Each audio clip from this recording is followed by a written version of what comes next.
Hi all, ಇವತ್ತೊಂದು palak paneer ready ಮಾಡ್ಕೊಳ್ಳೋಣ. So ಪಾಲಕ್ ಪನ್ನೀರಿಗೆ ಇವಾಗ ಪಾಲಕ್ನ ನೀಟಾಗಿ ತೊಗೊಂಡು ವಾಶ್ ಮಾಡಿಕೊಂಡು ನಾವು ಹಾಟ್ ವಾಟ್ರಲ್ಲಿ ನೀಟಾಗಿ ಬಾಯ್ಲ್ ಮಾಡಿ ಎತ್ತಿಟ್ಕೊಳ್ಬೇಕು.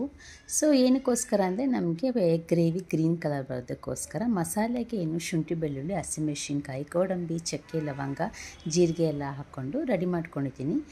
ಇವಾಗ ಬಾಯ್ಲ್ ಮಾಡಿರೋ ಪಾಲಕ್ನ ನಮಗೆ ಕೂಲ್ ಡೌನ್ ಮಾಡಿ ತಣ್ಣೀರಲ್ಲಿ ಹಾಕಿಡೋಣ. ಮತ್ತು ಉಪ್ಪು ಖಾರದ ಪುಡಿ ಎಲ್ಲ ಹಾಕ್ಕೊಂಡು ಪನ್ನೀರನ್ನ ನೀಟಾಗಿ ತುಪ್ಪದೊಂದಿಗೆ ಸ್ವಲ್ಪ ಫ್ರೈ ಮಾಡಿಕೊಂಡ್ರೆ ತುಂಬ ಟೇಸ್ಟಾಗಿರುತ್ತೆ.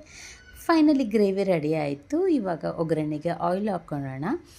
ಇವಾಗ ಆಯಿಲ್ ಹಾಕ್ಕೊಂಡು ಸ್ವಲ್ಪ ತುಪ್ಪ ಹಾಕ್ಕೊಳ್ಳೋಣ ಒಗ್ಗರಣೆಗೆ. ಇದೆಲ್ಲ ಆದಮೇಲೆ ನಾವು ಸ್ವಲ್ಪ ಜೀರಿಗೆ ಹಾಕ್ಕೊಂಡಿದ್ದೀನಿ. ಜೀರಿಗೆ ಎಲ್ಲ ಸ್ವಲ್ಪ ಫ್ರೈ ಆದಮೇಲೆ ಆನಿಯನ್ ಹಾಕ್ಕೊಳ್ಳೋಣ.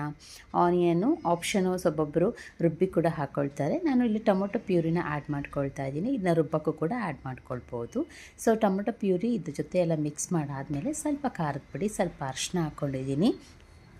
ಸೊ ನೀಟಾಗಿ ಅದ್ರ ಜೊತೆ ಎಲ್ಲ ಮಿಕ್ಸ್ ಆದಮೇಲೆ ಫೈನಲಿ ನಮ್ಮದು ಗ್ರೇವಿ ರೆಡಿ ಮಾಡಿದ್ವಲ್ಲ ಗ್ರೀನ್ ಕಲರು, ಸೊ ಅದನ್ನ ಇದಕ್ಕೆ ಆ್ಯಡ್ ಆನ್ ಮಾಡಿಕೊಂಡು ವಾಟರ್ ನಾವು ನೀರು ಬೇಯಿಸಿದ್ವಲ್ಲ ಅದನ್ನು ಇದಕ್ಕೆ ಹಾಕ್ಕೊಂಡು ಫೈನಲಿ ಇವಾಗ ಪನ್ನೀರ್ ನಾವು ಫ್ರೈ ಮಾಡೋದಕ್ಕೆ ಆ್ಯಡ್ ಮಾಡಿದ್ರೆ ನಮ್ಮ ಪಾಲಕ್ ಪನ್ನೀರ್ ರೆಸಿಪಿ ರೆಡಿ ಆಗುತ್ತೆ. ನಂತರ ಇದು ಪೂರಿ ಜೊತೆ ಪರೋಟ ಜೊತೆ ಚಪಾತಿ ಜೊತೆ ತುಂಬ ಚೆನ್ನಾಗಿರುತ್ತೆ.